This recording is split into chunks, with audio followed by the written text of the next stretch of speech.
And I say good afternoon and welcome to the fourth in this series of 6 Aspect Creative Tools Workshop Series. Got my teeth in gear there. So a big thank you to Aspect who are funding this series. And this is our third running of the series, and it's been evolving as we've been going along. We started off with a pilot last year with a few topics such as Canva and podcasts, and it keeps evolving with your feedback and thoughts, and also with more topics. And unsurprisingly, AI has been a big part of the delivery this time. So what we've had so far, if you've missed out, don't worry, you can watch them back. Frank and Aspect is going to be sending everybody through the video links. We've had video with Ross from Watch and Learn Productions. We had branding with Sarah last week, which is, before you start any of these conversations, who are you talking to? Why are you talking to them? What is your why? What do you want to say? What do you want them to do? We were building personas and really taking it back, stripping back to the who's my research for? Really revisiting that before you go and commission a podcast or build a website or do a webinar or whatever you want to do with it, or put any data into any of the generative AI tools. We had Blue on Monday using SciSpace and ChatGPT and Gamma, making us do things and putting prompts into the chat, and that was really great fun. And every time we do that, we learn something new about, because all these tools are always evolving, as Jules is going to talk about. So AI for creativity today, Jules is going to tell you who he is and what he does and why he does it, and how he's helping people with AI, and about his own interest in AI and why he does what he does. And next week we have got data storytelling with the wonderful Sam Knowles. So obviously with every project we do, we create a lot of data. And how can we use that to tell our stories, to reach the right people, to build the right website? You know, how do we use this data? It's a problem we all have, that we are swimming in it these days, really, aren't we? And how do we use that effectively to move our projects forward?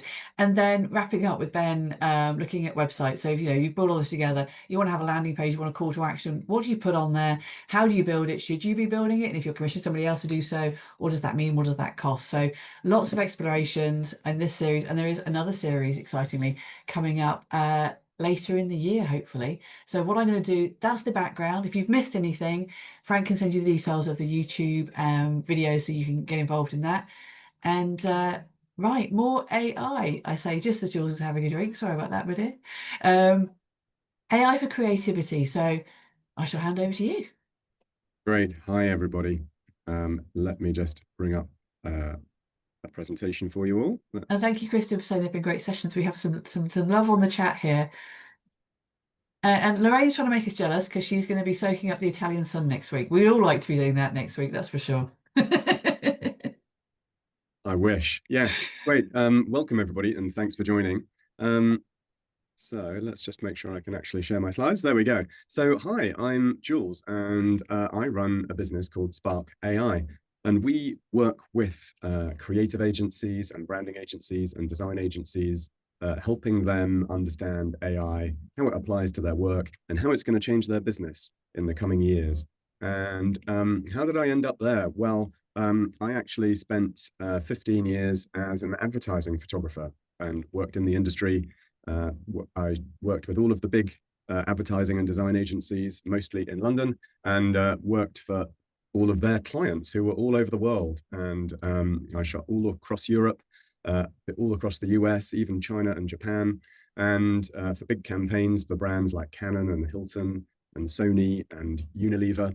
And during COVID, all of that shut down. You couldn't go anywhere, you couldn't see anyone, and you couldn't travel. And so I started exploring what was going on in the rest of the world, and I started to learn about this thing called generative AI.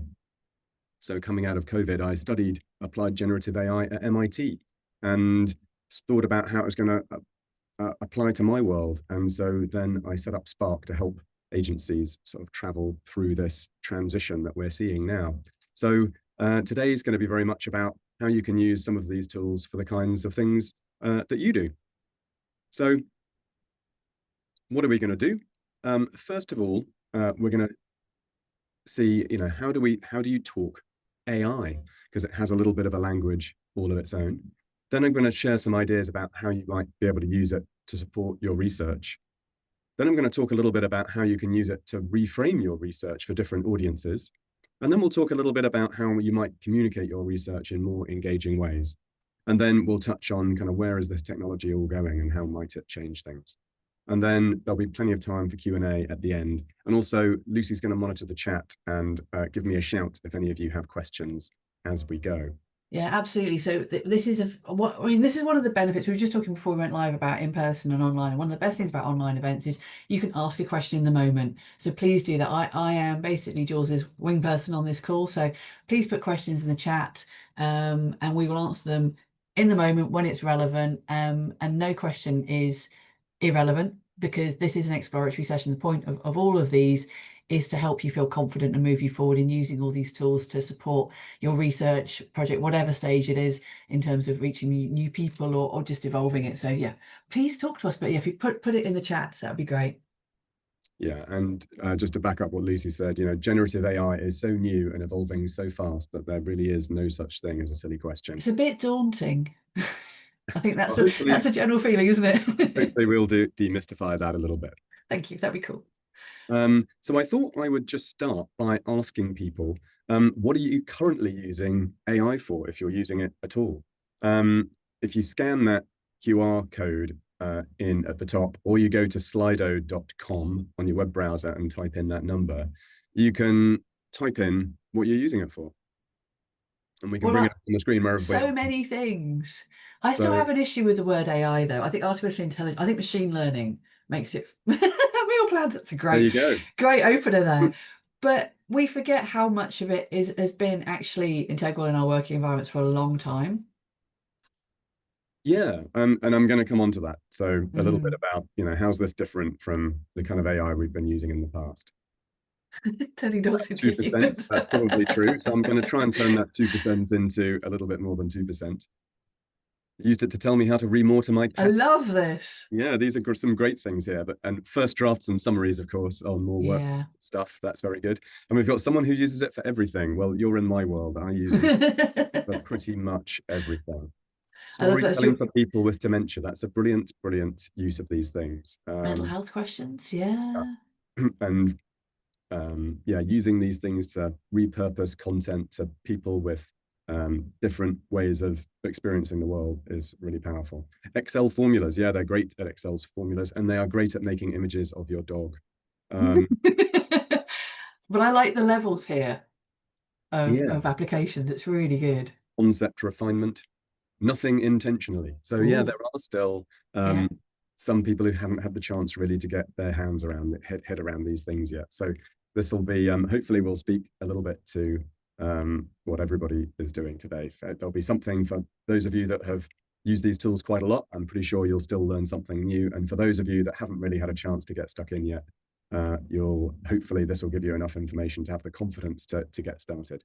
I know I'm going to learn things. I feel like I use tools quite a lot, but I know I'm not using them. I'm not optimally using them. You get to a level or stage, and it's because it keeps moving, doesn't it? And best practice keeps evolving. 100%. I'm very impressed someone's managed to turn a dog into a human. Well done. I hope we're talking about an image of a dog into an image of a human rather than anything Not else. magic. Yeah. Okay, great. Oh, one or two still coming in. Still learning, not sure what I can use it for, a bit scary. Well, Yeah. today is very much going to hopefully de-scare these things for you. Making stickers, a lot of dog references going on here. It's all Yeah, about pets, isn't it? exactly. Yeah, it is all about pets. I haven't turned my dog into a human, so that's something for me to do tonight. I have put my bunny into chat to kind of create little images of her. So yeah, that's fair. Great. Well, thanks very much, everybody. What we'll do, we'll just talk a little bit then about creating acronyms. Yeah, that's a good Mm. use of that. So, um, great. So lots of great examples there. But what really is this stuff? What is generative AI? Because there's some things it's very good at and some things it's very poor at, and it's important to know the difference. So the truth is, we've all been experiencing AI for years. Probably a couple of decades, really. When you go on Amazon Prime, when it recommends a new show to you, that is AI.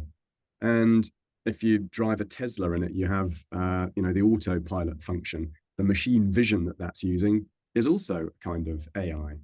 And then if you use a weather app, and which of us doesn't use a weather app, the weather prediction is a form of AI. It's using data from the past and measurements from the present to try and predict what will happen in the future. And anything any kinds of computer tools that are trying to predict something that what happens in the future is a kind of AI, really. But generative AI, the kind that's just exploded into the world in the last few years, is a little bit different.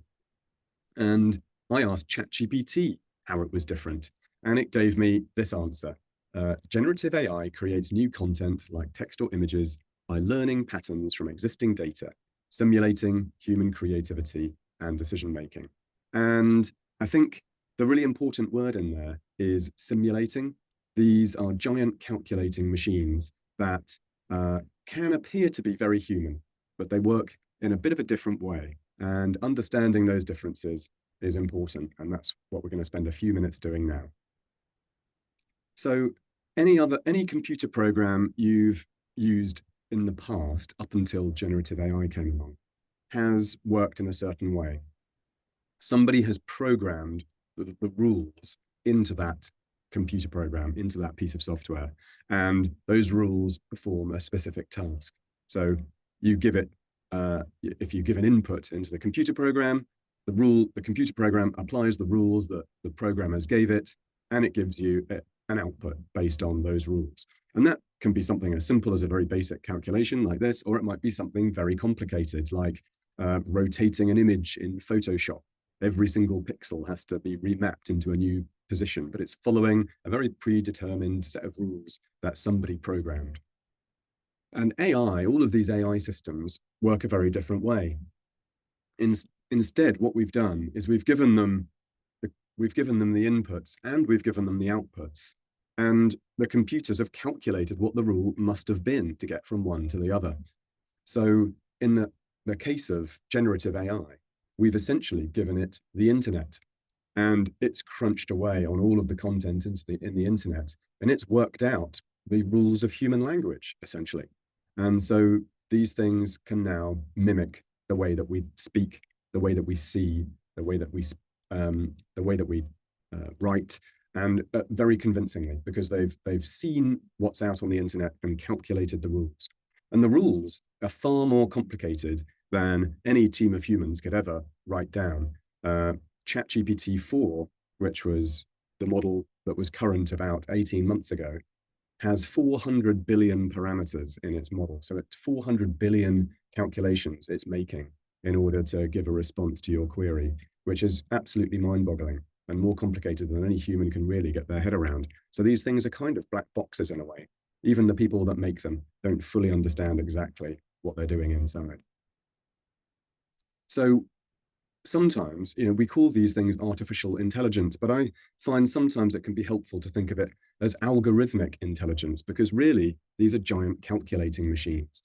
Every time you use one of these tools, it's calculating what it thinks the answer is based on those billions of parameters and everything that it learned from what it saw on the internet. And calling it algorithmic helps you realize that it's a little bit different to you and me. We talk about hallucinations. Who's heard of hallucinations out there? Hallucinations are when these models sometimes get a bit muddled up or they get something wrong. But the truth is, they're always hallucinating. It's their biggest superpower, what makes them very creative tools and very exciting to work with. But it's also their biggest weakness, because you can't always rely on them. They're not always accurate. For the last 20 years, when you've been faced with a web browser with a blank page and a text box at the bottom, it's been Google or something very similar. And we've got very used to using Google, and we're all fluent Googlers. And what's Google really doing? Well, when you're using Google, it's a deterministic database query. So anytime you ask a question, you get exactly the same answer. That's the deterministic bit. And it's a database query. It's looking up the answer from a big table. And it gives you back a list of links. And you get to choose which is the right link for you. You get to choose which source you trust. You get to choose which one answers your question best. And if it can't find an answer, it tells you. It says there's no matches. But when you use a large language model, it looks exactly the same. You have a blank page with a text box at the bottom. But what's going on behind the scenes is completely different. And it's really important to understand this difference, especially when you're using these things for research.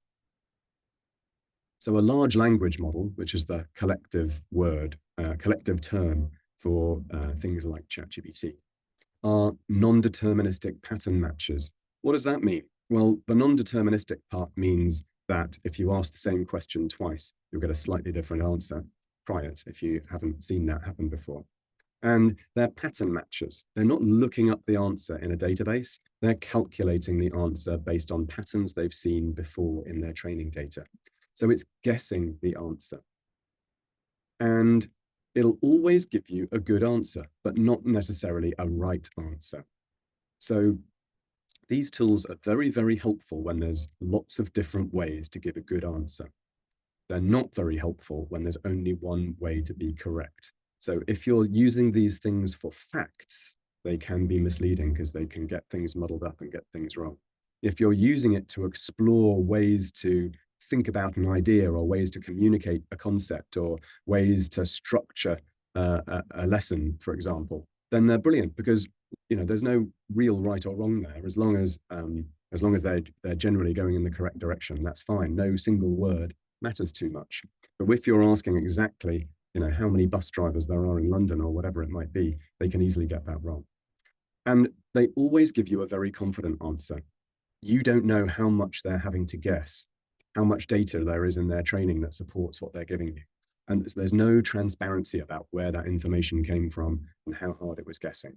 So they're very, very powerful tools, but you have to use them carefully and use them for the kinds of things that they're good at, and don't use them too much for the kinds of things that they're weak at. Well, I think that's the problem because when they became in our consciousness, we were used to Google, we were used to having that search engine correctness, and as you say, the confidence of chat is very compelling.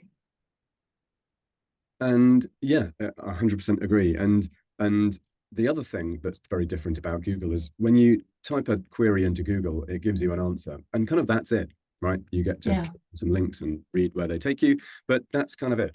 Whereas with a large language model, it's just the start of a conversation. It's not the first answer you get isn't at the end. You carry on, and we're going to talk a little bit about that in a moment. It's such a different relationship to a tool. But there was the narrative out there going, oh, you can use ChatGPT like Google. So people were getting confused and using it in the wrong way and taking that first response as being correct in inverted commas. So I think some of it almost the communication we initially received as consumers was misleading. Yeah, so they're brilliant as thinking partners. They're not a replacement for Google. Mm. So the truth is with these things, it can be a bit overwhelming. It can seem like there's thousands and thousands of AI tools out there. But the truth is they're all built on top of just a handful of models, because to build these large language models is hugely expensive and requires vast amounts of data. And most companies don't have the resources to do it. So you've probably all heard of OpenAI. They are the people that make ChatGPT. And their latest model is called O3. They have terrible naming conventions, all of these companies. And that's also the technology that sits behind Microsoft Copilot, if any of you have used that. Anthropic are another AI company, actually made up of people who left OpenAI a few years ago.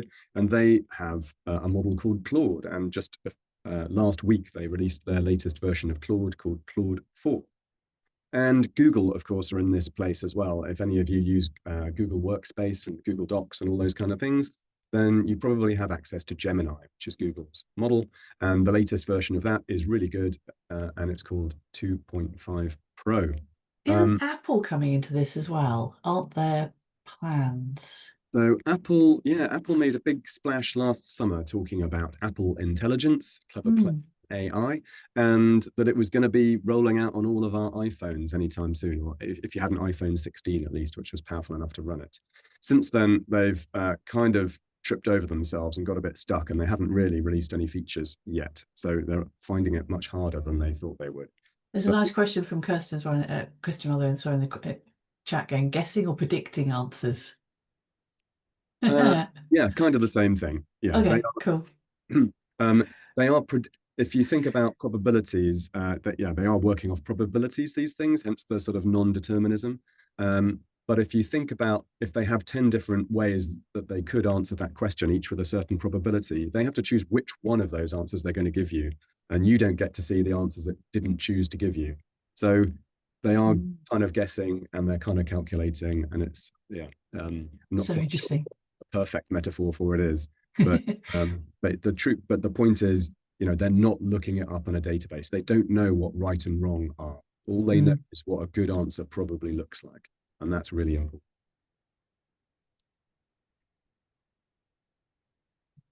So I thought it would be a good moment to see what tools people out there are using.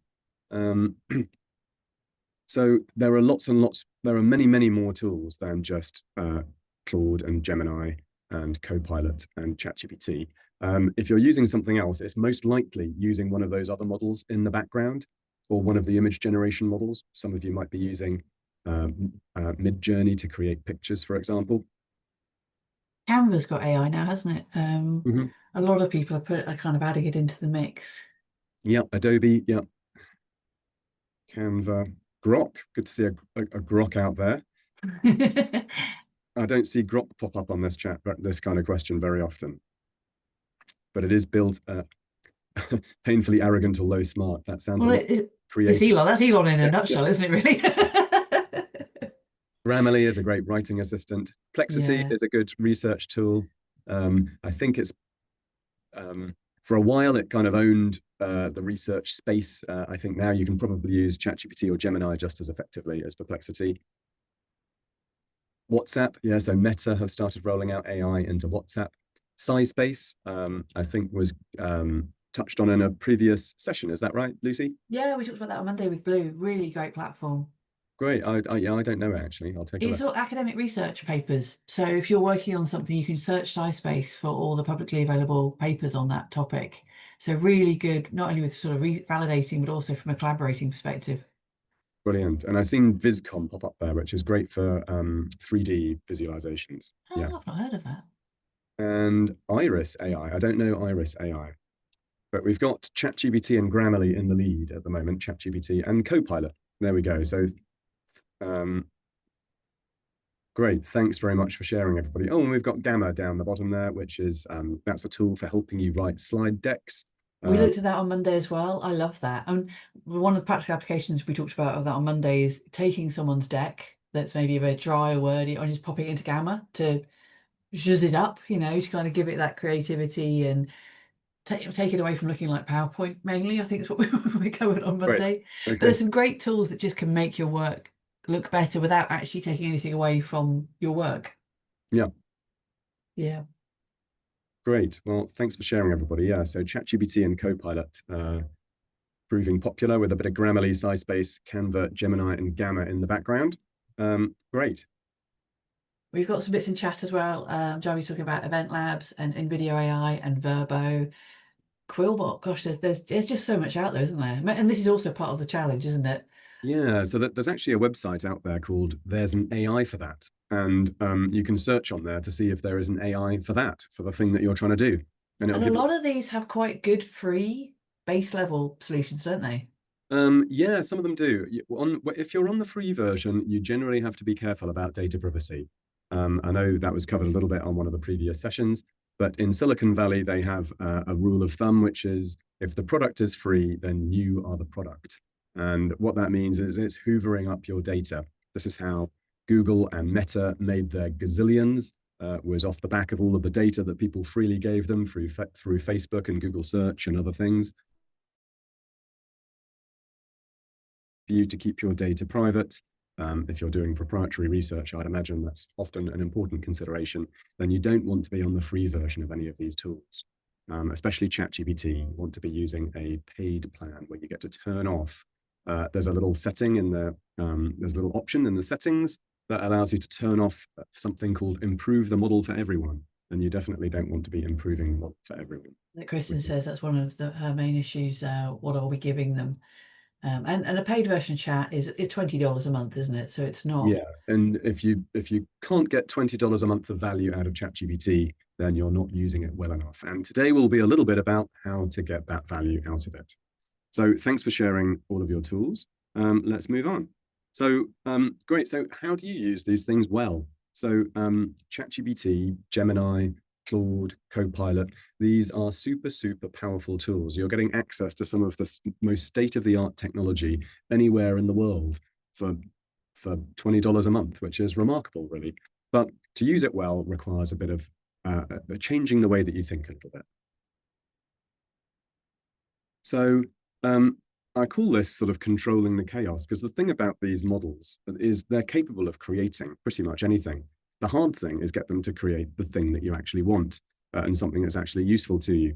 And there's three things that you need to do to stay on top of these things. One is think, two is prompt well, and three is inform them, give them data. So what do I mean by that? First of all, thinking. Before you go anywhere near one of these tools to try and help you solve a problem or think through something or help you with your work, you need to think first. Get your own ideas down. Think hard about the problem you're really trying to solve. What do you think a good answer probably looks like? And what do you think is a good way of approaching that problem? And that's really, really important to do, because the moment you start using ChatGPT or Copilot, it will start spitting out ideas and answers and things for you. And it very quickly narrows your thinking or narrows your range of options to the things that you're being told about. And it's very easy to be led down a rabbit hole. These things always prompt you to sort of, can I now help you do the next thing and help you do the next thing? And if you're not careful, you've spent an hour farting about with ChatGPT and find that you've not really actually solved your problem. So, and then finally, whatever you get as the output, you've got to look at it really hard, critique it hard. As I mentioned, these things are calculating the answers. They're kind of guessing what they think a good answer probably looks like. So you have to assess, is that really a good answer? Is that helping me? Is it getting me where I want to go?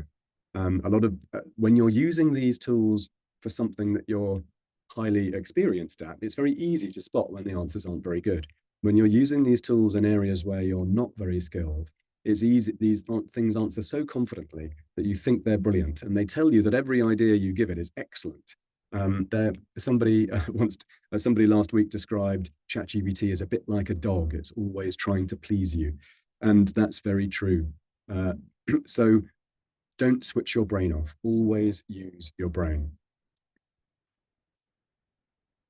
The second thing is prompting. How do you actually instruct these things?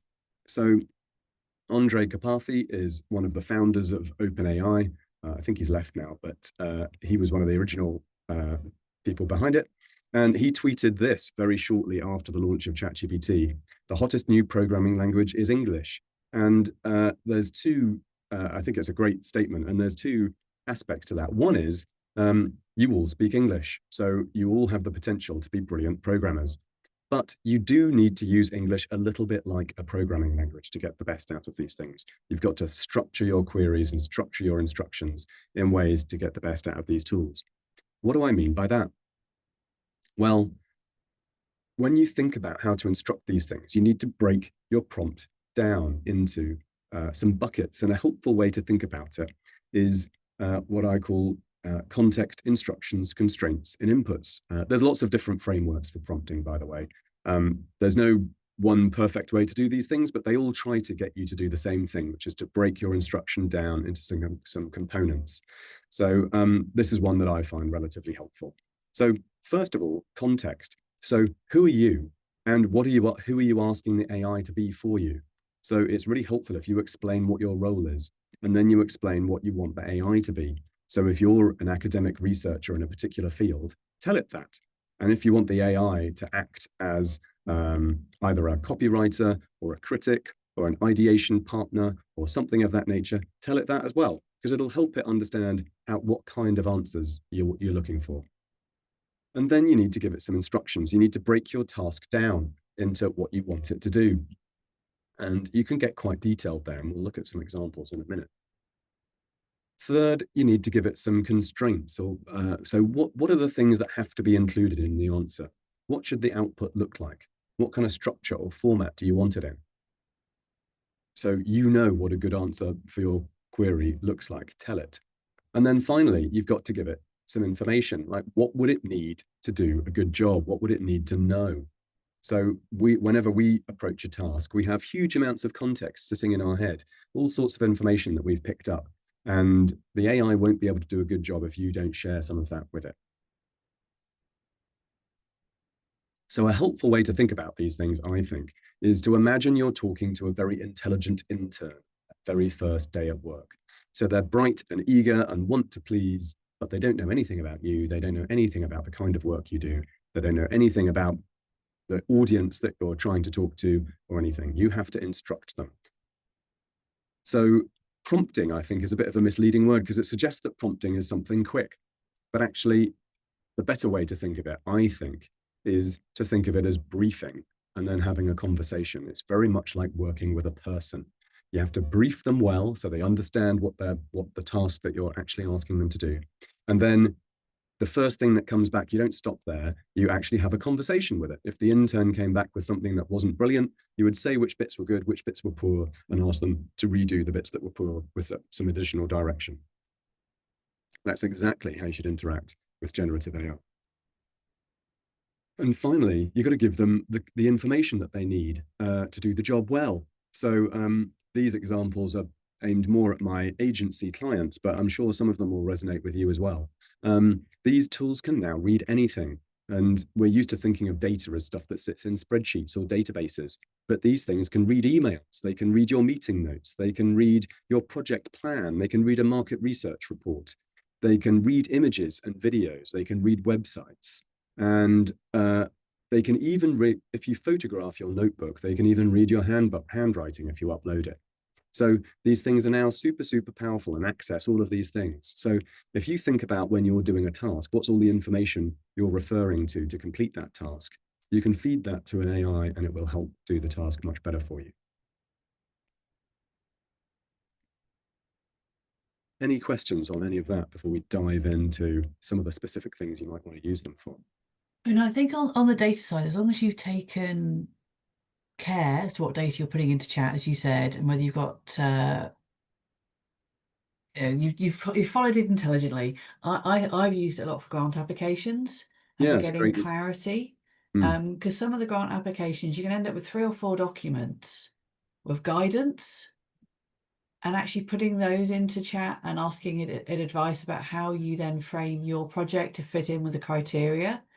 Again, like a colleague, like you're working together on the application and not taking it as given that what it says is perfect. But I think you're absolutely spot on of using it like an assistant. And I know people who talk to chat because obviously you can do that. You can have a voice activated, but it's quite good for brainstorming. Yeah, really good. I think that grant application part is a really powerful use of it. At Spark, we were supported by Innovate UK to develop our programs for agencies. We got that through grant funding, which we applied for, and the grant funding application process is very structured, very detailed, and with lots and lots of criteria that you're trying to hit. And ChatGPT was very helpful in helping redraft our stuff to make sure that we were hitting all of the answers. Because there's a nuance. Having reviewed grants historically, I know that you want people to answer the questions, and people don't do that because they're busy telling you what they want you to hear. Good question in the chat of, can AI do data analysis instead of using NVivo or learning R-Data? I don't know what that is. Some colleagues suggested me to use AI, but I don't know anything about this. I mean, my response was it can do data analysis, but back to, should you be putting the data into chat? It's probably the first thing to think of. Yeah, I think as long as you're using one of the plans that gives you data privacy, then using it in chat is fine. Using it in Microsoft Copilot or Gemini is fine because they do keep your data private. And these tools are getting very good at data analysis now. That's not a world I live in, so I'm not able to comment intelligently on it, but I know that they are getting very good at it. But I would suggest with all of these things, I'd suggest if you're not sure, try it and see how the answer compares to what you get out of the tool that you regularly use. Yeah, I think that, and that's a perfect way. I think seeing these tools as ways to experiment, enhance, this is a toolkit series, to be an additional tool for you to use, not the only thing. because you've been working with agencies, you say you're quite often working with marketing agencies who are looking at how they apply this, and they've got a very similar kind of, there's the whole narrative about AI of it's going to put us out of a job, isn't it? You know, we're not going to be creative or be creating content because chat's going to be doing it all for us, but that's not at all what you're seeing. No, very much. No, these things actually they're most powerful for people who are already good at what they do. And if you are good at what you do, you quickly see the limitations of these tools. What I'm going to do now is I'm going to jump into some of the ways that you might actually want to use these tools in your We work. have one more question, Jules, Oh, sorry. sorry. There Well, seems to be a new thing with ChatGPT that it basically does a Google search. Is this a step forward? It seems like just doing a search for me.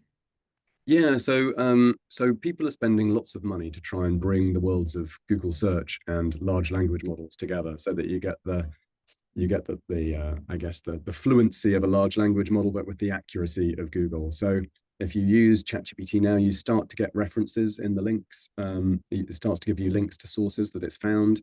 And you can do something I'm going to show you is something called deep research, which where it goes off and spends 10 minutes searching the web for you. So we'll come to that in a moment. Cool. So I'm going to share three things with you. One, how do we use this stuff for research? How do you use it to repurpose your research to different audiences? And finally, how can you use it to communicate your research in more interesting ways? So conducting research itself, I'm sure lots of you do a lot of this all the time, and you will have all sorts of ways of doing that. And I'm not suggesting that this is a replacement for those things, but it might be a helpful complement. It's worth just spending a little bit of time getting to know ChatGPT a little bit. And if you use Google Gemini or Copilot, it's very, very similar. But there's a little bit more going on than just the text box. First of all, there's lots of different models you can choose from. In fact, this screenshot's slightly out of date. We're already seeing O3 as the main model, and but ChatGPT 4.0 is the standard one. O3, which will be one of your options, is a very powerful, if you're on a paid plan, is a very powerful reasoning model. And I would say for the kind of work that you're likely to be doing, I would suggest using the O3 model. It's a little bit slower, takes 30 seconds to think about its answer before it gives you something, but its answer generally will be much more detailed, much more logically thought through. You can turn on search using that little globe sign at the bottom. That will give you internet search. So otherwise, it's relying on its training data, which can be up to a year old. If you want it to access current information and you're specifically searching for things, then you can turn on that search bar. Over on the left, you can build things called custom GPTs. They're a little bit beyond what we're going to cover today. But if you're interested, there's lots of YouTube videos showing you how to make them, where you can create little assistants that help you for a specific task. So if you're always trying to summarize a big research paper into the 10 key bullet points, you might create a little custom GPT that does that for you automatically each time. And you can create projects which help you keep all of your chats organized. So creating a project for each topic, for example, might be a good way to use that. And finally, over here, there's something pretty cool called tasks. And these are repeating queries. You can choose how often they run. So if you want to stay on top of a topic, you could set up a task to say at 9 o'clock every morning, tell me the latest news in my particular topic, and give it some sources that you'd like it to go and check. And at 9 o'clock every morning, you'll get a chat appear in your ChatGPT with a summary of all of the latest developments. So quite a handy little thing to do. And if you're sharing work with your team, you can choose who to share it with. So there's a bit more to it than just the text box. So I was trying to think of ways that you might want to use this for research. And one of the things that this might be very helpful for is helping you build a research plan. So what do you actually, how do you go about researching a topic? And now I'm sure lots of you are very experienced at doing this, but you might find this a helpful little assistant. So how would we use ChatGPT to do this? So we'd use our prompt framework, of course, the context, the instructions, the constraints, and the inputs. So what might that look like? So in the context, we might say something like this. You're a research strategist and academic planning assistant. Your role is to help academics create well-structured, feasible research plans for publication, funding applications, or thesis development. So you can see we've given it quite rich information about who it is, who we are, and what we want it to do. Then we'd give it some instructions. Generate a step-by-step research plan based on the provided topic and include research questions, methodology, timeline, potential sources, some literature, and expected outcomes. In the constraints, we might tell it, what are some of the boundaries we want to put around that? Well, make sure the plan is, how long is this project going to be? Do we want this to be the kind of thing that you could achieve in a week or the kind of thing that you could achieve in a year? And we might want to tell it that, we don't have access to certain things, or tell it what we do have access to. And then you'd have to give it information about the topic, perhaps a little bit more context about the field, or anything that you've already done, so that it doesn't tell you to do things that you've already covered off. So if you run a query like that, I think you'll find that you'll get quite you might get some useful ideas about where to go to build out your research plan. But I mentioned that, these things are not just, you don't just put in a prompt and that's your answer. The whole point about these tools is you have a dialogue with them. That is like having an assistant in the room with you. So imagine your plan has come back. What are some of the things that you then might have a dialogue with it about? Oh, sorry, that's another part of the deck. I got ahead of myself. So once you've got your research plan, how might you go about researching some of those things? So all of these tools now have something called deep research built into them. They're basically all copying each other. Even the interface looks exactly the same. I've shown the ChatGPT version and the Gemini version side by side. There's one of these in Copilot as well, if you're on the page. We have 3 questions for you, Jules. We have some questions. tangents we go to a question. When ChatGPT does a Google search, is it doing so under a differently configured algorithm? So ChatGPT isn't doing a Google search. It's actually using Bing, Microsoft's search engine, to do its searches, because Microsoft is a huge investor in OpenAI, the people that make ChatGPT. So if you're using Gemini, it's working off Google's search engine. If you're using ChatGPT, it's working off Microsoft's search engine. Brilliant. If you're creating a team in ChatGPT, do all the members of that team need to have the paid version? Yes, they do. So to be able to share stuff with your team, you need to be on ChatGPT Teams Edition, which is $30 a month. And if you're working as part of a team, I highly recommend it. It's what we use and what we recommend our clients use. And the reason for that is twofold. One, it's the cheapest plan that automatically excludes your data from training the model. So you don't have to worry about data privacy. And secondly, it allows you to share things with your team and share custom GPTs with your team. So if you're working in a team environment, then that's definitely probably the plan you should be looking at, unless your institution is rolling out an enterprise license, in which case that also has all of those benefits too. But if you're just looking to provide this tool just for you and your immediate teammates, then ChatGPT Teams Edition is the one to get for $30 a month. And Stephen's making a point which we can't go into today, but as he says, fascinating. If the research plan was an assessed student task, this would almost certainly be classed as academic misconduct. There is a very complicated relationship with AI and academia, which we can't go into in this session, but I think there's a whole conversation there about it being used in the right way.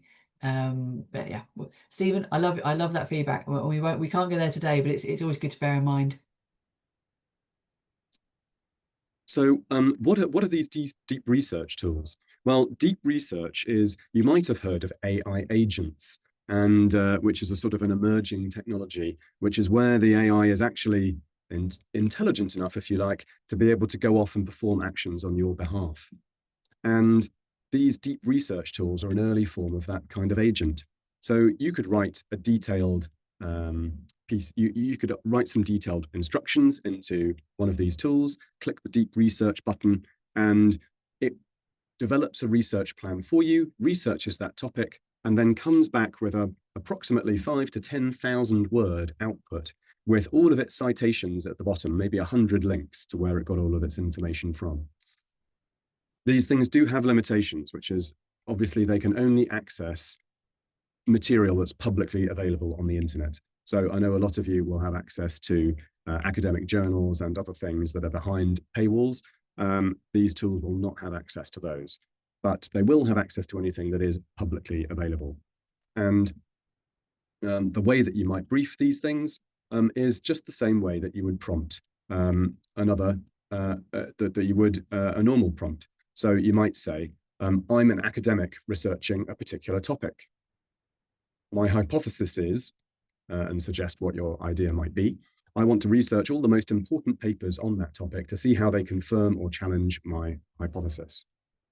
You might give it some constraints, only refer to academic research, provide citations for everything, and emphasize where sources have different opinions, something of that nature. And then you might give it your existing paper or some details about the topic or the hypothesis that you're researching.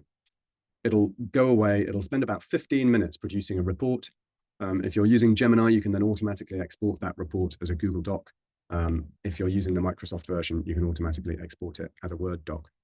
And it gives you a very long, thorough output.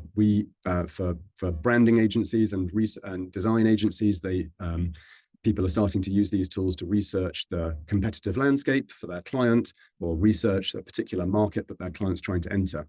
But they're very powerful in an academic situation as well. And what do you do with what comes out? You get a 10,000 word report, which is great. You can have a good read of that. And often, I was speaking to a friend of mine who is studying for a master's degree at the moment, and he has found that actually it's the links at the bottom, the sources, that are actually the most useful part of doing this, because it will find things that you might not find yourself. Well, I would refer back to everything you said at the beginning of check, check, check. So it's gone off and found you things, but as you said right early on, it hallucinates. So it hasn't given you the final product. Yeah, 100%. So this is not doing your job for you, as No. you know. So yeah, the links it has might be the most valuable part, where you can actually then go and verify those things yourself and decide if you think that they're useful or interesting for what you're doing. Yeah. These things are getting reasonably factually accurate now. These things, the deep research tools, especially, the hallucination rates are getting very, very low. But still, anything that is important that you're going to base a decision on, or you're going to reference, you definitely need to go and see the primary source for yourself. And if you accumulate lots of research, then a useful tool is Google Notebook. And there's an equivalent in Copilot. If you're on the paid version of Copilot, I think it's called Notebook as well. And what is Notebook? Well, Notebook's a little bit different to Gemini or ChatGPT, in that it only reads from the sources that you give it. So it's a great way of interrogating information. So if you've got lots and lots of academic papers, for example, and you want to find some common threads across those papers, or use that information to explore something else, then Google Notebook is a really good way to do that. And I'm just going to show you quickly what that looks like. So you can put anything into it, PDFs, Google Docs, website URLs, YouTube videos, Reddit threads, meeting notes, whatever you like. And when you open it up, it looks like this. So over on the left here is where you add your sources. In the middle here is where you have your chat window where you can interrogate your sources. Any outputs that you like, you can save as a note over on the side. And it has an audio overview option where it can actually have, it sounds like a podcast of two people talking about the research. Talking about all of those sources in quite an engaging way. It'll only skim the surface of the detail, but it can be quite an engaging way just to get an overview of the topics that you've got. I've never seen this before. This is fascinating. Oh, But yeah. I have heard a podcast, an AI podcast before, which is really weird, isn't it? Yeah, they're actually very convincing. Yes. And then if you go, and again, if you're working with a team, you can share that notebook with your team. So I thought I'd take a moment actually just to show you what one of these really looks like, because I think for many of you, this actually will be a really useful tool. So this is very much about just organizing your notes, organizing your research, and helping you query all of your research in one go. So I'm just going to stop the screen share briefly so that I can share a different screen with you. So bear with me. Somewhere here, I've got a notebook open. There we go. This is going to be my homework after this because I've never had a look in here before. So So so here is a Google Notebook. So this one has all of Spark's training programs in it. So here I've got our presentations, so it can take Google slide decks or it can take PDFs if you're exporting a PowerPoint. I've got transcripts of me talking through the workshops, so it has all of that context of from my language. We've got all of our programs: the leadership program, the designers program, the strategist program, the transcripts of me talking about it, and various things here. So I've got 30 odd sources here, and you can see that you can choose which sources you want it to include in any question that you ask it. And we've then got a question about, would anything you upload into Notebook be considered data that you're sharing with the Gen AI? And as a follow-up question, could you find something that you upload appears in someone else's output? Or is this a closed? this is closed. So Google Yeah. Notebook doesn't share your data with anybody, or it's not used to train a model or anything like this. This is So you're not sharing it, you're just creating your own workspace to use your data. exactly that. Yeah. Cool. And so here you have your chat interface, so you can write questions in the chat box down the bottom here. And as an example of how to use it, I wanted to prepare for today's webinar. So I wrote this. So first of all, I summarized the meeting notes that I'd had with Lucy from a few weeks ago, where she told me all about you and what your goals for today were. So I asked it, help me customize our material for a new session I'm running for academics. Here are the details of the session. Give me a structure for the session and key topics under each section. The session will be 1 hour long with a 30-minute Q&A. And I gave it a little bit. These are the meeting notes that I had. They are AI generated from the call that we did. And we talked about what some of the things that we wanted. And so it's taken then all of my material. It knows all of the topics that I talk about. And it suggested to me, how did I want to structure that topic to make it relevant for you? So here it is. And these are all the guidelines it gave me. And, it's really helpful. It was a very useful way of helping me structure today's session, showing how I could apply some of the lessons that we teach to creative businesses, how they might apply to what we're talking about today.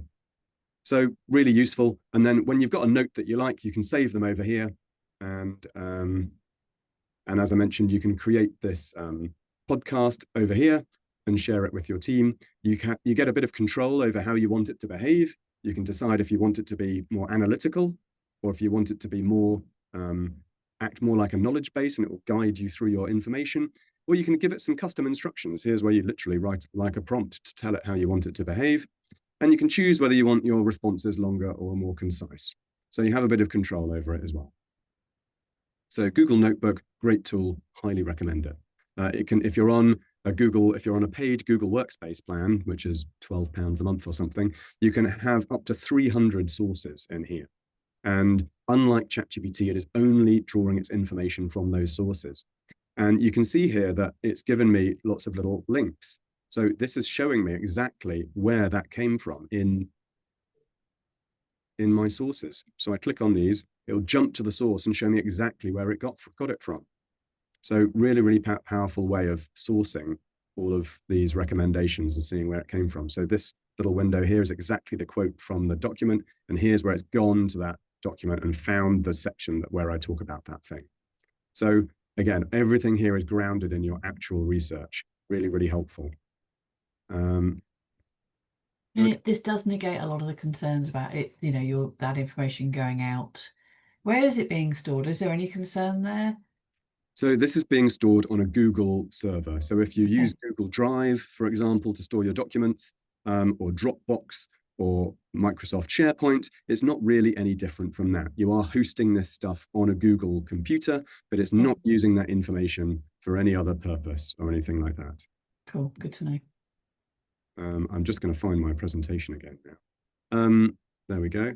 So yeah, so that is Google Notebook, and I think that's here we go. I'll just define. Got myself a bit lost. Hold on, bear with me. Okay, there we go. We're back in the room. So yeah, Google Notebook, really, really powerful. And I think for you, you might find that one of the most useful tools out there. Right, we've been going an hour, so I'm going to keep any questions on any of that. We do have something. That's everything I'm going to talk about research. Is there an effective mix of documents you should upload for this kind of activity? I think any kind of document. I mean, it can be helpful even if you just upload one. If you've got one very complex document that you want to be able to interrogate in different ways, it will work well with that. If you've got lots and lots of different documents and you want to find the common threads, or you want to find, where is there evidence that supports my hypothesis, or where is there evidence that that tries to critique my hypothesis across all of these documents, it'll help you do those kinds of things. So if you imagine, it's a bit like a research assistant. It's not really doing the work for you, but perhaps it's pointing you to where you should be looking. So I'd think of it like that, probably. I love it for complex documentation and comparing complex documents, because my brain just doesn't work in that way. Yeah, exactly. Yeah. Yeah. So very, very helpful. Okay, so something else I thought it might be helpful to give some examples of is how you can use these things to repurpose your research to make it useful in other ways. So one example might be, tailoring your research to a different audience rather than other academics in your field.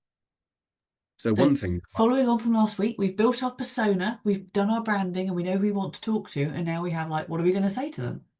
great. Okay, Loving yeah. it. If you've got a clear idea of who your audience is, that's great.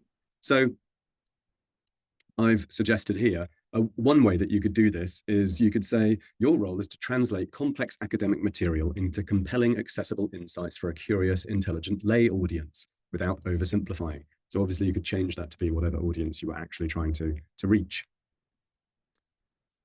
Read the research paper provided, identify the key insights, findings, and implications, and explain them in plain but precise language. Highlight why it matters, connect the ideas to real-world concerns, questions, or experiences. I might then tell it, don't dumb it down too much or dilute the meaning, and keep the tone informed, clear, and respectful of the reader's intelligence, and avoid jargon unless you're able to explain it properly. And then you could insert your research paper or the abstract of your paper, and it'll help turn that, hopefully, into something that will be much more readable for the average person if you're trying to reach out to the general public. And you can be really rich in this. If you've built that persona that, your project wants to reach people of a certain demographic, who care about certain things, who respond to certain languages. I really like those personas that you can build literally almost. I did a project for an organization where it was basically people in their 40s who'd moved house a lot, who who read The Guardian. You can really go to that level of what kind of things do they care about? What is their why, to make sure that it matches into the narrative you're giving them, so that you hook them, basically. Yeah, so the more detail that you give these tools, the more nuanced and relevant the answers are going to be. If your prompts are one sentence long, they're probably not very good prompts. These are definitely the kind of tools where spending 10 minutes thinking about what you're really asking it to do will save you an hour on the other end, because you'll have something that's a really helpful starting point. I think it's a really good exercise to go through, because a lot of people who are looking to share and expand the engagement on the projects do have to go through the why, which is just what we did with Sarah last week. And if you've gone through that, you then want to really use that, because we back to the kind of the golden rules of marketing. You can't market to everybody, and we are trying to market our projects because we're trying to get people to come and engage with them, whatever that sentence means. Sign up, come along, find out more. We've got to engage them. Definitely. And I talked again about, this, don't think of it, think of this as a brief. If imagine you're briefing your intern or your research assistant, that's how you've got to think about this thing. Are you giving them a detailed enough brief that what they're going to come back with is going to be pretty close to what you're looking for? And then what are some, I mentioned, these things, it's about having a conversation, just like you would with your research assistant. So, what are some follow-up conversations that you might have? You might want to tailor it for a different audience, or you might want to reformat it into a different medium. How would you write this as a LinkedIn post? Or how would you make this suitable for a short talk? Or how do you connect it to other things? How do I explain why this research is important, or what might be the consequences of following this approach? Or you might try to have it in a different style. You might say, how do I make this conversational? Or how do I make it sound like a TED talk or something like that? So really think about it. It is quite like talking to another human. And it's really helpful to think of it as your assistant and speak to it as if it is your assistant. Another thing that might be helpful if you're explaining your ideas to somebody who's not in your field is to use analogies to help explain your findings, turn it into something that's relatable for them. So an example of how we might do that would be to say, you're a communicator skilled at simplifying complex academic ideas, and we want you to explain clear research clearly and engagingly to non-expert audience using analogies and metaphors. Read the abstract or summary of the research provided. Identify the core idea or mechanism being explained, and use analogies or metaphors from everyday life to describe the concept in a way that's memorable and accessible. Avoid technical jargon and include at least one concrete analogy or metaphor that's easy to visualize or imagine. And then if you uploaded your research paper or your draft findings or whatever, you'll find that these tools can be quite good at coming up with interesting ways of explaining your ideas to people who aren't experts in the same field as you. We got a comment about be kind. My friend stopped being kind and her chat GPT started to not respond to her. But there's also been the narrative of the amount of energy it uses to say please. But I have heard that if you're nice to these tools, they're better to you. There's actually been some academic research into that. So for those of you that are interested in this kind of thing, someone who's very valuable to follow on LinkedIn, if any of you are on LinkedIn, is somebody called Ethan Mollick, Mollick.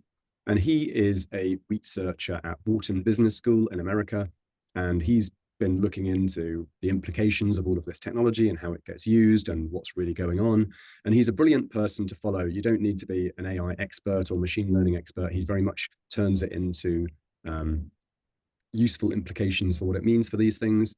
But he has, I've lost my thread now. What was I going to say he's talked about with this? Lucy, what was your point again? Being kind and saying, yeah. So he highlighted to me or to his readers some research that's been done where people generated 1,000 different prompts, used some with please and thank you, did a randomized control with where they used please and thank you in some and not in others. And the answer is, in some prompts it helps, in other prompts it doesn't help, and you can't tell before you write the prompt. So it's pretty random whether or not please and thank you help or not. So I wouldn't worry about it too much. I often still use please occasionally because you never know. So what might be again, after it's helped you develop some interesting analogies that might be good for explaining your topic, again, have the conversation. Don't stop it there. You might say, how can you extend the metaphor further? Or you could tailor it to specific audiences. What if I wanted to explain this to a 12-year-old? Perhaps you're giving a presentation at a school or something. Or if you're giving a presentation to a business, how could you turn this into a corporate metaphor or business metaphor? Can you make it more complex or more nuanced? Or can you give me options for rewriting it in a different way? So these, you really do have an interaction with these tools. And then the last thing I thought I'd dwell on is how you can use these things to communicate your ideas in different ways and make your research more engaging to other people. So these tools are we've focused on ChatGPT and its similar and its cousins, Gemini and Copilot today. But actually, generative AI does lots of things. And some of you mentioned this at the beginning when you were making pictures of your dog. So obviously, they're very good at text, as we've seen with ChatGPT and some of these things that we've just been talking about. So you can help generate interesting ways of telling your story. But they can also simulate speech. So you can create podcasts, as we mentioned earlier. Google Notebook is great for that.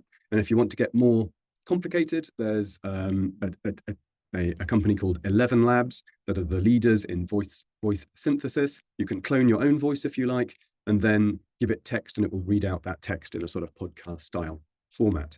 And why would you bother doing that? Well, it can read out stuff in any language. So perhaps you want to translate your material into other ways, or you want to have different versions of you talking for different audiences. Suddenly, instead of having one way of talking about your research, you can have 100 ways of talking about your research, each one tailored to a different audience in a different country with a different level of understanding or a different role.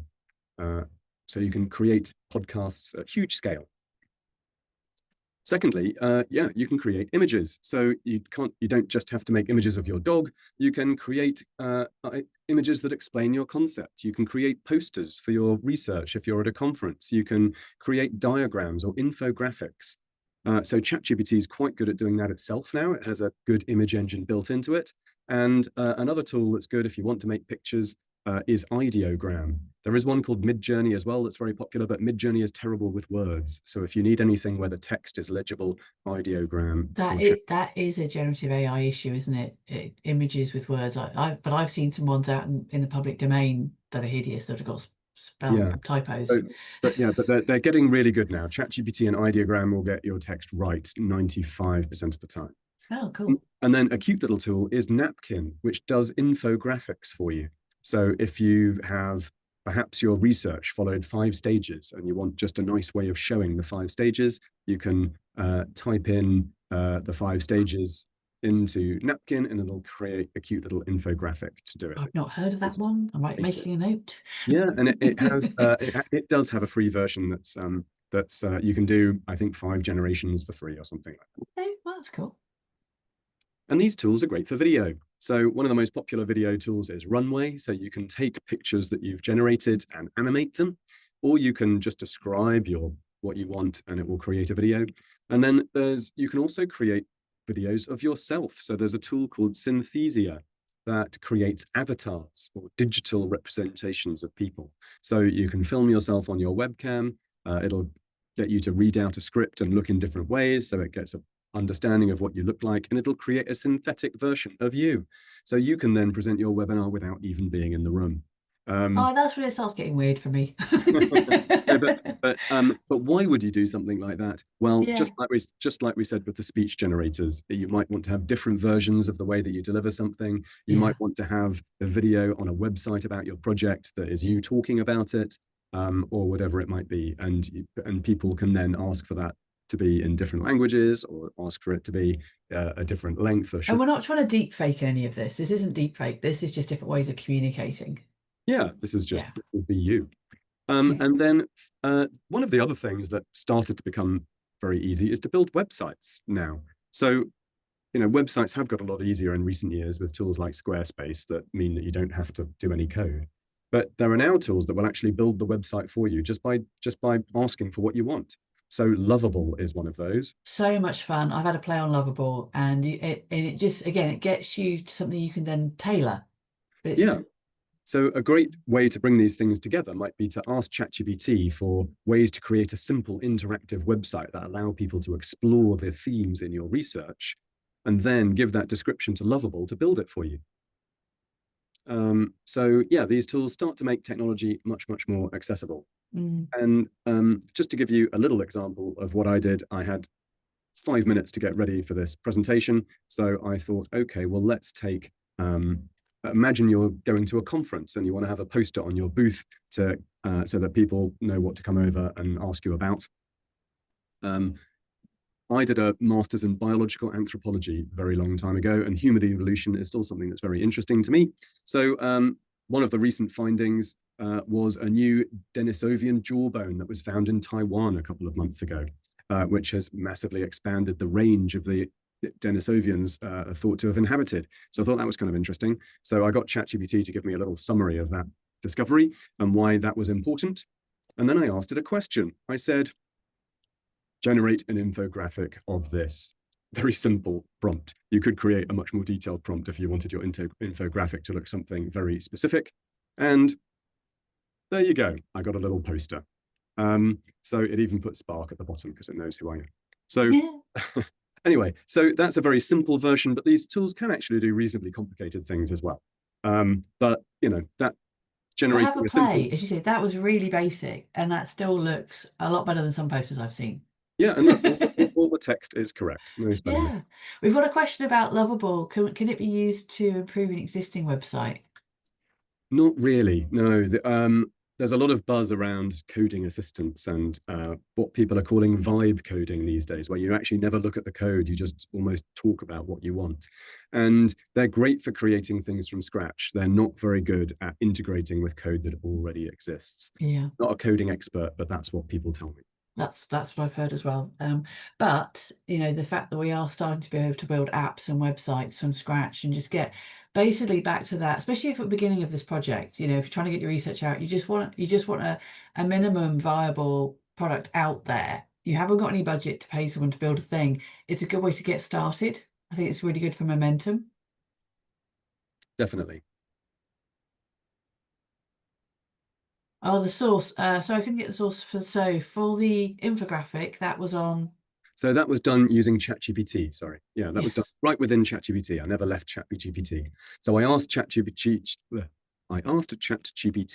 what were some recent discoveries in human evolution that were shaping, that were shaping the conversation right now. And it came up with this research topic. And then I asked it to generate the infographic of that research topic.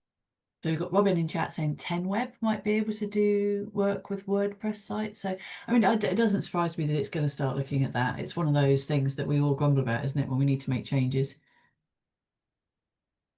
Definitely. So yeah, I'm not an expert on the sort of web development side of things, but being able to create a quick website is quite good. The other thing you can do is if you're using, we talked about the deep research tools earlier. Gemini Deep Research, when it finishes its 10-minute sort of research run, one of the things you can do is then generate a simple infographic or a simple website of the research. So that's quite interesting as well. Something to explore. There's a question. Oh, God, sorry. Yeah. Go ahead. There's a question about if you use ChatGPT for infographics, how do you declare its input? Now, that is in terms of academic kind of crediting, isn't it? So I think I would probably just put on the bottom, you know, created in ChatGPT because Yeah. that's the truth. It doesn't take any credibility away. Yeah, I would just say generated with ChatGPT. That's Yeah. absolutely fine. It's no different from saying generated by an illustrator that I asked to do it for me, really. Yep. You're briefing somebody else to do the work for you. Yeah. I quite like treating these tools as briefing colleagues, you know, as interns. I thought that was a really good analogy. Do we have any more questions now? I think we're all good. Yep. Go for it. Great. So for the last little bit of the session, I thought I might show where all this stuff might be going a little bit. And I'm not an academic, so I'm not. So this is based on how I talk about this stuff to creative agencies. So you may be able to help me translate this to what some of these things might mean for your world. But also, I think it's just generally interesting where this stuff is going because it's not just going to impact businesses or institutions like universities. Is obviously going to impact society as a whole as well, just like the internet has done. So I think the main thing that this is going to do, I think, is it's going to make everything we do today look pretty ordinary and old-fashioned very soon. This is a screenshot of Amazon's website back in 1996, about 6 months after it launched. And this was just, I left university in 1996, and I remember using Netscape Navigator and going onto Amazon's website when it looked very much like this. And today, a website like that you wouldn't even use because it's just not good enough.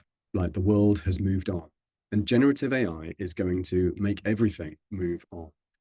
Imagine having a super powerful research assistant at your side for everything that you do, or in your personal life. Imagine having an assistant that can book your meetings for you, do your shopping for you, all of these other things that is going to become possible. It's going to make all of the ways that we do things today seem very old-fashioned. So I think it's important for all of us to be thinking a little bit about where this stuff is going and how it's going to change things so that we can do that, I guess, consciously rather than allowing it all just to happen to us. And how that might apply in a academic situation is, right now, the majority of our research is published as academic papers, but and how we communicate those things might mainly be through talks or conferences. But what we might see is people using some of those techniques that we showed before to disseminate their research in all sorts of different ways to try and have a much bigger impact. We're going to see the models getting better and better and better. The AI you use today is the worst it's ever going to be. And people are investing more money in building generative AI than any other technology that has ever existed. As a proportion of US GDP, more money is being spent on generative AI research now than was spent on the Apollo moon missions back in the 1960s. This really is the biggest technical undertaking that the human race has ever done. So already we've seen O3, OpenAI's latest model, come out. They're talking about ChatGPT 5 coming out in the summer. The models are showing no signs of slowing down in terms of their improvement. They are going to get better and better and better. So whatever you think of them today, try them again in 6 months' time. And the models are going to get smaller and smaller and smaller to the point where they can run on your phone, for example. We talked about Apple Intelligence briefly at the beginning. Apple are struggling a little bit with this, but I'm sure they'll get it working soon. Meta have collaborated with Ray-Ban to build models into your glasses. And at Meta's AI conference last month called Llama AI, they were going big on how they're going to build AI-enabled glasses, which will record everything around you, talk to you about what you're seeing, and all sorts of other things. It's all going a bit Minority Report for me, but there we go. Yeah, I mean, yeah, it's going to be a bit of a weird world, right? Where you're going to. It looks better than Google Glass, though. That was they had this concept a while back when the tech wasn't ready. The Ray-Bans are chunky, but at least they still look quite cool. Yeah, and Google had their big conference last month called Google I/O, and they were also talking about AI-powered glasses. They're partnering with Warby Parker, another big glasses firm. So wearable AI devices are coming. Yeah. And ChatGPT, OpenAI, I should say, have released a thing called Operator. If you're on their top tier plan, which they call their ChatGPT Pro plan, it's $200 a month, so it's not cheap. But one of the things that you can do on the Pro plan is use Operator. What is Operator? It's a tool that can directly interact with websites on your behalf. It is an agent. So you can say, go and find me the best pair of red Nike trainers for less than £100. And it will go off, it will open up a web browser, it will search every e-commerce website and present you with the results ready for you to choose which red trainers you want to buy. So that's quite simple kind of task at the moment, but they are getting better and better and better. You can ask it to go onto LinkedIn and search for all the people that do a particular job on LinkedIn and put their names into a spreadsheet, for example. And it will spend the next couple of hours chugging away, doing all of that, and you'll end up with a spreadsheet of all those people's names. Things that would have taken you a lot of time to do yourself. So we're going to see agents become more and more powerful, and where you can set them a goal and they go off and they do stuff for you online. So we're going to start seeing these agents coming. Like, what do they need to look like to work? Well, agents need to be able to synthesize and search for data, and tools like ChatGPT can do that already. They need to be able to interact with digital environments, and we've seen that with Operator, and there are one or two others. Anthropic have released one through Claude as well, called Claude Computer Use, where it can see your screen, interact with the website, and perform actions on your behalf. And finally, they need to understand your preferences. They need to know who you are and what you want to be able to act on your behalf. And already we're seeing Gemini asking, are you happy for me to integrate with your Gmail so I can read all of your emails? And if it can read all of your emails, it knows everything you've ever bought online. It knows who you talk with, who's for work and who's personal. If it can see your calendar, it knows where you go and who you speak to and where you spend your time. These things start to get to know you quite well. So agents are the next big thing. Already, the chief marketing officer of Walmart has spoke to the Wall Street Journal last month about how they're having to update their website to make sure it's readable by agents. So these things really are coming. How these things might work in an academic environment, I don't quite have the imagination to think of at the moment, but I'm sure you will in time. And these things really are coming quite soon. And certain fields are going to be quite disrupted by them, I think. So that's just a little picture of where all this stuff might be going. We've got a few minutes left. Does anybody have any more questions about any of that stuff? There's a really good point about the impact of current data limits and energy limits, which is again, I feel that's a conversation for a whole webinar, because there's a lot of conversation around the kind of the data dirty secret, which is, we're not experts in that field, as in, the amount of energy it takes to do a search and the power we're going to need. But I mean, Meta is investing in nuclear power plants, aren't they? So Yeah, and Microsoft. Yeah. yeah, they are addressing that. Whether they're doing it in the right way, that's, another conversation. But yeah, I have very mixed feelings emotionally about where this is going. I have watched too many sci-fi movies, but it's fascinating. I'm curious. I want to know. One question I'd like to ask all of you is, has this been a useful session? What's one thing you might take away and try in the next few days? I'm going to go and make an infographic on napkin. I'm actually going to try making one on ChatGPT. I've never done that before. Yeah, Thank you, so Lorraine. chat's very good for that. Oh, great, Lorraine. I'm glad you found it useful. And Napkin, yeah, definitely check out Napkin. Super Mm. helpful. Yeah, the Um, notebook's cool. I've never seen that before. It's yeah, really good. Agen, definitely have a look at website design. I And love running these because I learn loads. yeah, yeah, Google Notebook is Yeah. super helpful. I think as academics, you might find Google Notebook perhaps the most powerful tool out there for you. And also because the data, because it's closed, I think that's really reassuring as well. That's something that's quite important here. Oh.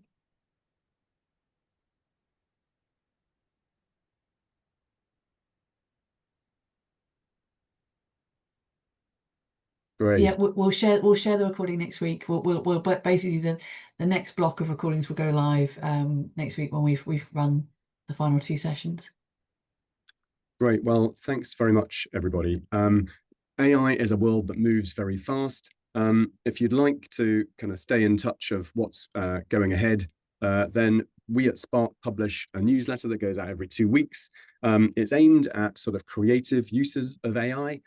So not so much on the research side, but certainly in ways of communicating your ideas. If you want to stay up to date with what's going on, feel free to subscribe to the newsletter. You can scan that QR code. It'll take you to the sign up page on our website. You can also just Google "We Are Spark," which will take you to our website and sign up from the newsletter there. So yeah, that's an easy way to stay ahead. And we also do a podcast once a month where Emma, my co-founder, and I talk through all of the latest things in AI. If you prefer to listen or watch rather than read, that's a great thing too. You can find it on Apple Podcasts or on Spotify as well. And that comes out Wonderful. usually the first week of every month. In fact, we're due to record one tomorrow for the June edition. And that will Jules, then drop on Tuesday. thank you so much for letting us have a rummage around your brains today. As one of the comments I just saw in the chat, in 6 months' time, I can't wait to see what's changed if when we do this the next session in the autumn. But thank you all very much for everyone who's joined us, and I hope you all go and have a great rest of your day. Thanks, everybody.